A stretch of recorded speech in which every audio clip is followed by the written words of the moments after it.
Bozali ebele liboso ba poste téléviseur na bino bopesi bokebi penza pona kolanda ya bino magazine d'actualité pe d'information allo peuple mokolo molelo batata mama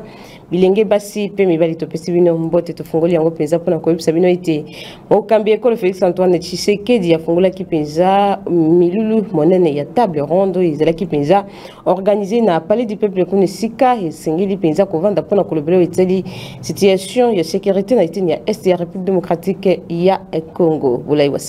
Mokolo ya mardi 14 août 2023, Tata Mokonzi wa Ekolo Félix Antoine Tshisekedi Tshilombo a participé ki kuna na ngambo ya palais du peuple na ouverture solennelle ya table ronde ya évaluation ya état des sièges en vigueur na ba province ya Ituri pe ya Nord Kivu oizwami na est ya République démocratique du Congo. Boye ba été Tata Mokonzi wa Ekolo a rappelé que ba circonstances oyo a proclamaka mesure exceptionnelle na sanza ya mitano ya 2021 liboso ya ba animateur ebele ya institution ya mboka pe parmi bango premier ministre Jean-Michel Sama Lukonde azalaki wana na quelques membres ya gouvernement na ye. Boye ba que chef de l'état abengaki ba différents participants na table ronde oyo na prise ya conscience na ba enjeux relatif ya situation oyo izali koleka na est ya mboka. Esengeli boye ba été ba 6 oyo ezali bongo consacré na avenir ya état des sièges oyo ekozala clôturé mokolo ya jeudi 16 août 2023. Ba travaux oyo eko traité kaka ba proposition misato ya koyeba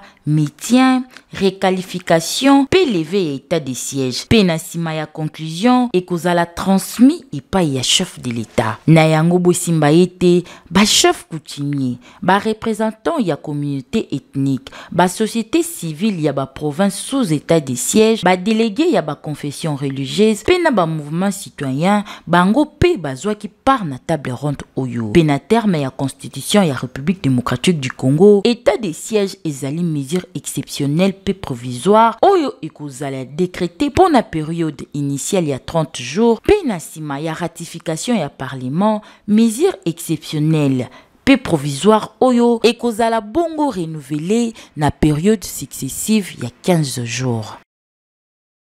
Tokobi basangwana biso ya lelo na Assemblée nationale pour la cohabitabilité honorable député national Josué Mufula a déposé na bureau ya Assemblée nationale question écrite pour na ministre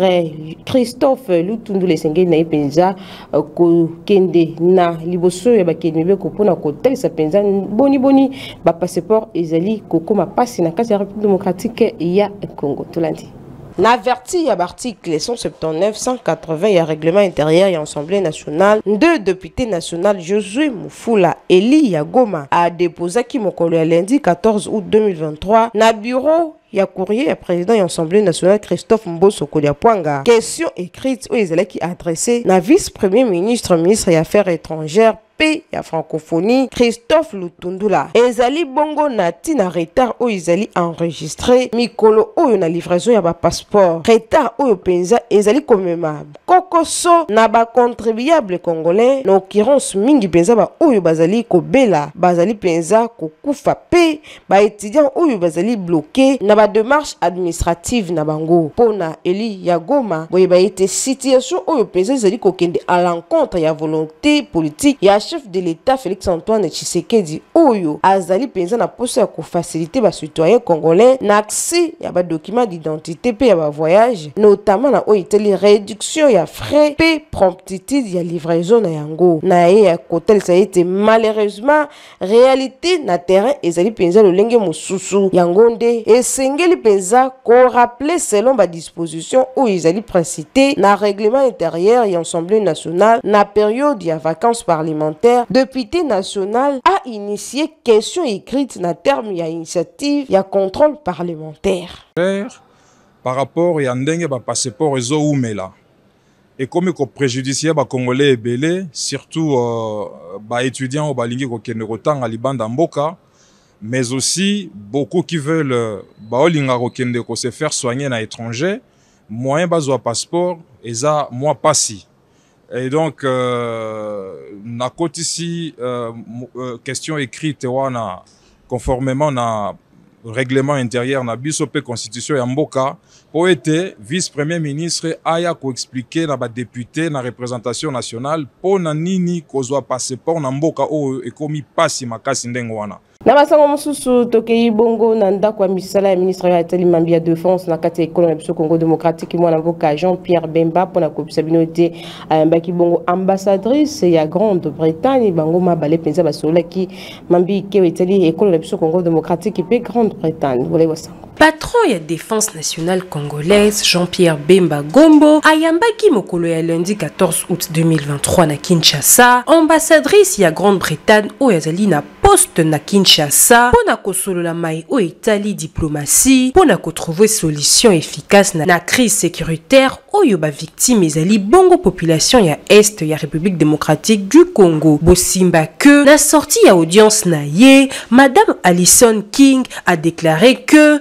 ayebaki bongo na kozwa discussion moko ouverte na vice-premier ministre Jean-Pierre Bemba na mai o Italie ba défi sécuritaire pour la République démocratique du Congo pe ndenge nini Grande-Bretagne akoki kosunga pour na ko préserver kimia pe stabilité surtout na Est ya République démocratique du Congo. Bon noter que ambassadrice ya Grande-Bretagne atalisaki lisusu que MONUSCO na présence na ye ya Nations Unies na mboka oyo pe na soutien ya ba initiative pe ba processus africain pe régionaux pona kimia processus ya Luanda processus ya Nairobi pe bazali kozela kofongola ba possibilité misusu. Bosimba lisusu que diplomate ya Grande-Bretagne ayebaki bongo na ko conclure que situation ezali sensible na yango balingi ko continuer ko dialoguer na ba partie prenante. Diplomatie ezali essentiel pe bayebi ku ya ba conflit pambate ba moni yango na misu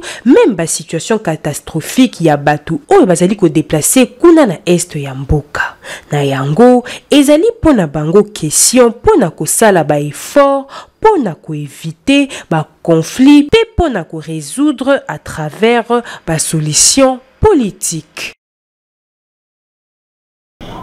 Tokobi basango na biso ya lelo na ndako ya misala ya Seni kunesika esengeli bosimba ite secrétaire exécutif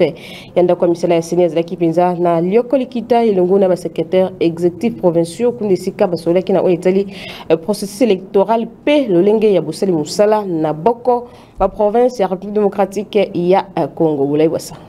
si ma publication ya liste ya ba candidat oyo penza bazalaki déclaré recevable na compte ya députation nationale na président ya commission nationale indépendante Seni na mokuse Denis Kadima Mboye baite ye elongo na secrétaire exécutif national Toto Mabiku ba salaki penza réunion moko importante opérationnelle ezalaki bongo na siège ya centrale électorale réunion yango et regroupaki bongo ba directeur ya secrétaire exécutif provinciaux ba oyo penza bazali kosala musala awa na Kinshasa pe bakata mosusu boye baite likita oyo penza ezalaki pona ko évaluer opération ya réception pe ya traitement ya ba candidature ya députation nationale pe simana yango secrétaire exécutif national ayaki penza ko pesa ba orientation na o iteli ba instruction claire na suite ya processus électoral pe loko la secrétaire exécutif provincial ya Seni ya Sud Kivu Godes Maense ayaki ko expliquer te na qualité ya ba secrétaire exécutif provinciaux oyo bazalaki kune sika bazalaki penza convié na séance ya travail oyo pambate bazali penza réconforté sima ko effectuer ba misala moko penza asidi na oyo etali révision ya fichier électoral pe sima na yango na oyo etali ba bureau ya réception pe ya traitement ya ba candidature BRTC na mokuse pona oyo etali députation nationale sima mosala oyo penza plénière ya Seni eyaki lisusu kobeta sete yambo ya ko rendre public liste ya ba parti ba regroupement politique pe ba candidat indépendant oyo bazui penza ba siège ezali réunion moko opérationnel oyo ezalaki présidé na secrétaire exécutif national pe ba yaki penza ko tia lisusu sete na oyo etali évaluation ya opération oyo ba BRTC basalaki. Tokobi basangona biso lelo mpona kolobela penza condamnation ya mwana mboka Jean-Marc Kabundu pona 3 ans ya prison boye baite bayi politique bazalaki penza na elobeli ya lobe télévision magazine mpona kolobela pe dossier o itali réception ba candidature na ndako ya misala ya Seni Tolandi bango. Le président n'est pas encore condamné ou n'a pas encore été condamné. Donc l'Obezala qui audience à Souka et nous attendons le verdict qui sera peut-être déjà d'ici là le 6 septembre au juge à cassation Balobaki. Nous attendons le verdict. Le président n'a pas encore été condamné. Bon, normalement, tu comprends que dans le régime où Félix Antoine Tshisekedi liberté d'expression et ça les sous et kokai kozalate ba droits et libertés fondamentales ya ba Congomani commis apparemment piétiné au pied kotala que ndeko Kabundu lisumu na yo asali azo subir un procès injuste et ça rapport a dénoncé ki ba bavure même gestion ya Félix Tshisekedi à la tête du pays et nous qui sommes dans l'opposition nous ne pouvons que l'encourager et dire que le combat continue. Il ne doit pas se résilier et c'est le salut public qui est au-dessus. Hein. Je crois que la CENI c'est l'organe indépendant. CENI a fait Sakabiso Maponami. CENI a bengami pona kosala mosala wana sans azwa d'injonction. Il y a un organe mususu to ya bato mususu ya libanda. Tango CENI a sali mosala na ebiso esengeli kaka tondi mayango na limemia. Et puis, il y a une réclamation. Chaque fois, la CENI a bengaka bango bakende na adresse nae sur boulevard, bakokutana et puis bako régler yango comme ça a toujours été. Mais la candidature où ils ont refoulé, moi je crois que ce qui est honnête, il y a parti nabiso ACP Alliance des Congolais progressistes, ils ont pona été bakoki saki. Oyo CENI a sengité ba parti mususu ba kokisi seuité ba regroupement mususu ba kokisi seuité c'est-à-dire ba kokisi pas plus de 300 candidats yango CENI na mosala na ye oyo azosala na limemia nyonso na bwanya nyonso esengeli aye bandenge yako longola ba oyo ba kokisi seuité pour les partis politiques et puis ba indépendant peut-être peu bakokisi maïnyonso ba condition au CENI à Tchelaki Bangote. Je crois que c'est un peu ça. Sécurité ya ville province ya Kinshasa Sengel Penza ezala renforcée boyeba ite netenia Bumbu plus précisément na quartier Bangi Bakuluna basali sabotage na veni mokoso population aleli bazala ki bongo ne lobeli mwana mboka Edwige Vika likambo ya insécurité ya Bakuluna awa na ville province ya Kinshasa ezali kopesa penza pasi na ndenge ya kosakana te bundimilanga bana mama tozali na commune ya Bumbu na quartier Bangi plus précisément na avenue Mukoso wapi epai Bakuluna bayaki kosala sabotage na ndenge ya kosakana te ezalaki nde na butu ya mardi 15 août 2023 ngonga ya 2h du matin wapi epai Bakuluna bayaki ko visiter 4 parcelles ya avenue Mukoso oyo basalaki sabotage ya makasi babukaki ba porte bazwaki biloko ya ndenge na ndenge bambongo bakabelo oyo batu mususu batekaka pe na sima ya kosala sabotage bapapaki mama moko machette na mutu ya pasi ezake population azali konyokwa makasi na matali insécurité pe bazali komona implication moko te na ngambo ya bakonzi donc tolali na butu a partir ba 3h na okika porte ya libanda portail na oki ba bouger on ba fungoli na tali na fenêtre ya bolamondi ba kota donc okota bazokota ba dans ba yaki comme ba yaki na préparation na bango ba touti porte mbala moko porte fungwa biloko ba yaki na ngwe zaki makasi ba koti pesa biso mbongo ba bimbongo eza awa pesa mbongo mbabi mbongo eza awa pesa mbongo eza ngabi papa mbongo eza te na mbongo te naza na ngana mbongo te pesa mbongo wapi telefone ngabi telefone eza te allez ba yako zwa wana msona zwi machete ya katinga na mutu saki ezaki na mbongo na likolo ezaki kie kaka bamemi yango ali nande bakie ntina babenge intervention wana bayaki oya na retard deya basi bakendaki batiela biso mpo bano boyeba yesu mpo biso tona bana te kulu na tikali kaka kuna surtout mona bazobenga 0 day wana bana bazobenga wana tosi tolembi ye moko yo wana bakangi moko yo wana bakendeki wera yola keme yenda tika libasi c'est imala bilo kwa bokangi wera boye baka yango biso sikole to ya ba policier na biso ko sala partout à 18h bino partout bo sont partis à 18h net nga la partout et ça na air interdit on va ko kanga mutu ine des okangi mutu sala musala ba on a 18h wana ba ko kanga mwasi na mibale pe ba kangi ba innocent si tu commences à 23h partout ça sous te ba ko ba zone ba poste na bango bana ta ba roya ba menacer biso après si bana o ba bunala bana biso koto ba yaka ba kendaka on est soit ba innocent bana ba to dina mai bana ba tika ma pa ba kendaka la bango pe bango ba bundaka ba yiba ko loka mutu te ba bota tete ngambo wana zo kota ils ont menacé ba innocent 3h to la te a porte we bandi a porte wali bosa mama le pango bou ngala bosi yana lamka kasi na bosa yana ngati to ka ni bou ba machete minene ba ki ba criminel ba misu balati ba patron fa ni ya fa des ezanga ba tâche ya vers makasi ba koti ba tie yana biso mwasa mkolo machete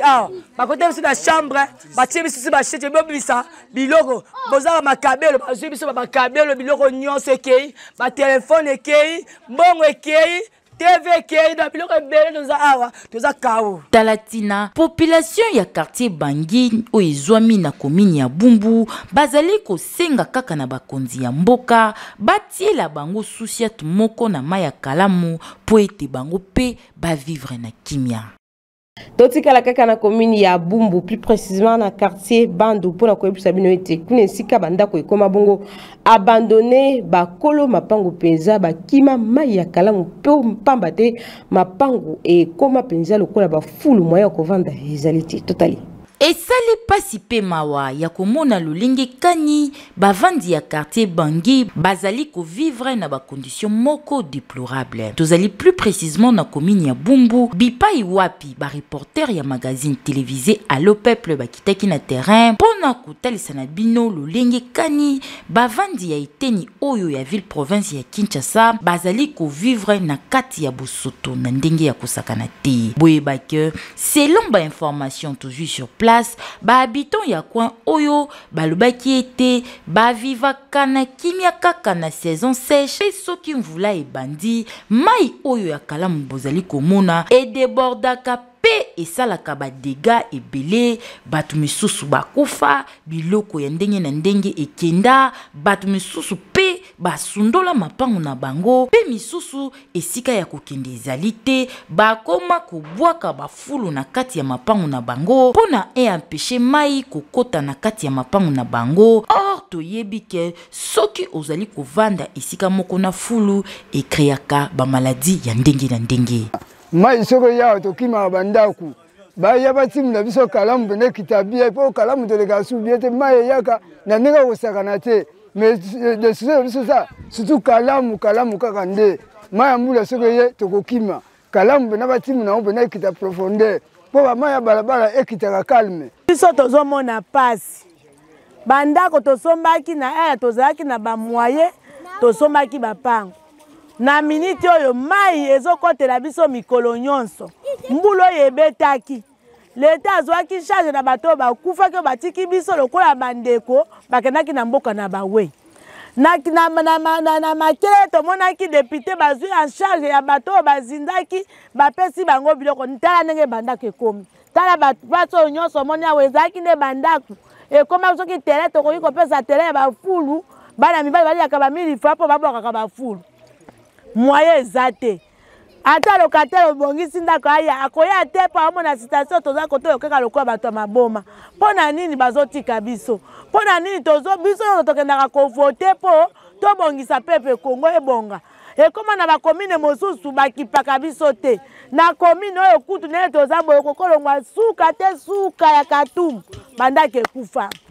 microbe ezoboma biso. Na yango bavandi ya eteni oyo ya ville province ya Kinshasa bazali kosenga kaka na bakonzi ya mboka bakirele bango mai ya kalamu oyo po bango pe bavivre na kimia soki te soki mvula ebandi ekozala nde milelo na milelo. Rentrée scolaire et Sengeli Penza et Salema. kala mingi te na mois ya septembre kasi natina na yango nde ya bino ba reporter ya magazine d'actualité et d'information allo peuple basela ki bino penza constat pona koyeba lolenge nini ba mama bate ki fourniture scolaire ya marché ya Gambela bazali penza kosala musala na bango toyoki mois de septembre ezalaka mois oyo penza bana kelasi bazongaka kelasi sima kouta na congé 2 mois oyo balekisaka na ndako tolobi juillet pe août boye baite po na koyeba penza lolenge nini baboti bazali komi lengela po na kozongisa bana na bango na kelasi ya bino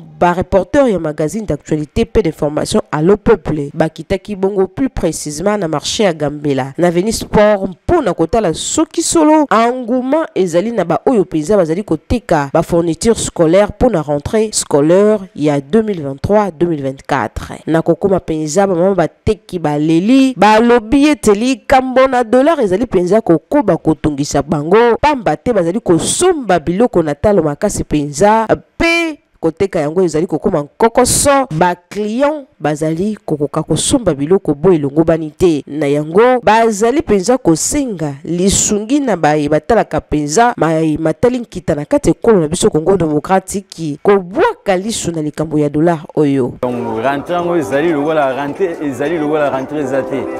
vraiment ezala ba rentrée mususu ke soki obandi vraiment na tongo bandi kotanda on tient au lettre pour dérangement bakila aussi mbabosi mbo mais au bandai bandaki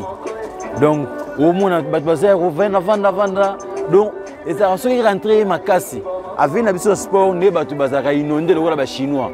donc so za na Gambela otala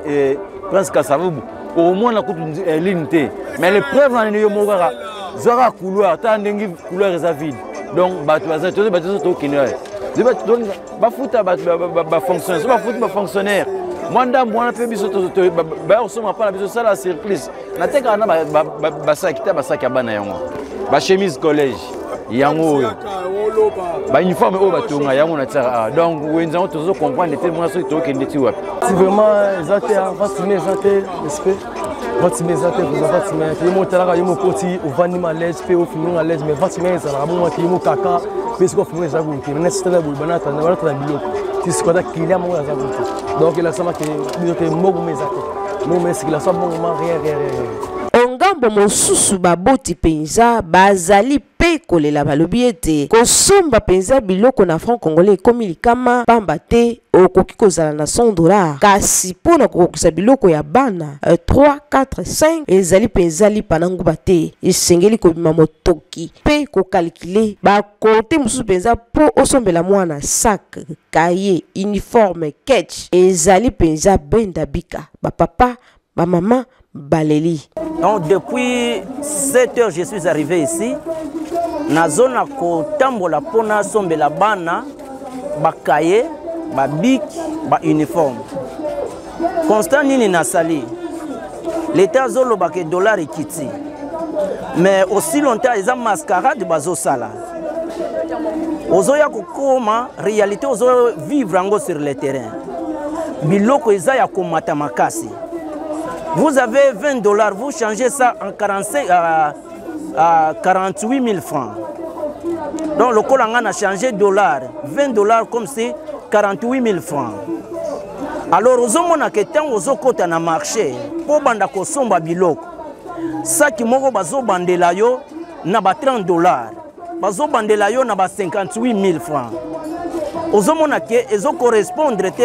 par rapport batu bazo linga société monnaie locale batu bazo préférer mingi monnaie étrangère likambo ya dollar na ville province ya Kinshasa na République démocratique ya Congo komata na yango e kobi pe ezali kokoba kaka kotungisa population congolaise na yango bakonzi bazali kotala nkita na ekolo na biso Congo démocratique bo kanisa malamu penza ete kala te kozala bongo rentrée scolaire na yango esengeli penza kosunga baboti po ete basombela bana biloko na talo ya malamu pe ebetisa baboti mutu te pamba te biloko na wenze ezali penza kokoba se komata tokomi na ngoma te bisika penza baparents nyonso basepresaka po na kokende kolukela bana na bango oyo ya kolata na rentrée scolaire oyo pe bakaye esengeli penza mbula matari asunga peuple congolais. Tokobi basangona biso ya lelo pona kosukisa solo bayabino magazine d'actualité pe d'information alo pepe ndenge kaka emisana kozala pene ya population bazwa ki mokumba penza ya kotambola pona koyeba soko solo population ya République démocratique ya Congo plus précisément ya Kinshasa bayeba ka bakombo ya ba bourgmestre ya ba commune na bango pe mosala oyo basalaka Edwige Vika azalaki penza sur terrain pour recueillir ba propos toyoka. En tout cas, combat bourgmestre oyo yesiko na yebi ete nebi kombo na ete nebi ka combat papa na biso azalaka liboso alidor. Ça bourgmestre ezali pona kokenge la population koyeba soki mabe ezali so babengi aye kotala mabe place ezali. Bourgmestre aye sika kombo na yebani te. Bon musala bourgmestre po kenge la côté azosalela musala mais biso ya bumu to mona onka le contraire. Po bakipaka na bango te to mona ka bango te likamo ndenge ko ya ndenge bakokende ko yeba na kutu te. Bukumese musala na ye eza wana mpona kocontrôler mpona kosurveiller eza lokwa komini na ye komini ya bumbu mpona kosurveiller mais biso nde toza boye toyebi ye te ndeti biso oyo totekaka na wenze nga mpe namona na ye te nayebi ye te biso ta tokola toyebi bukumese fatambola na komini na ye ifo asangisa bato basala propriété na komini na ye mais lelo babukumese bakoma kotyela biso lelo kombo eyebanaka te mosala na bango mpe eyebanaka te ti mpe bakolongole batie mosusu boyeba importance ya bukumese te bukumese ebongi na secteur na ye motu nyonso efa yeba kombo na ye ke papa intel ndeti biso tokolaka na komine ya Kinshasa toyebaka bukumese na biso ya Kalasapu Kalimazi oyo akufa biso toyebaka nde ye parce que tobanda komona bamisala na ye azotambola na basecteur mais oyo baya lelo importance na bango yebanaka te yango tosenga na mokonzi na biso ya Gentiningo Bila fo tiela biso babukumese moko boye basalaka mosala mpo lokumu ya yo gouverneur ezalaka mpo so bukumese asala eloko te nga na bando tala yo gouverneur naomonaka gouverneur na biso eza incapable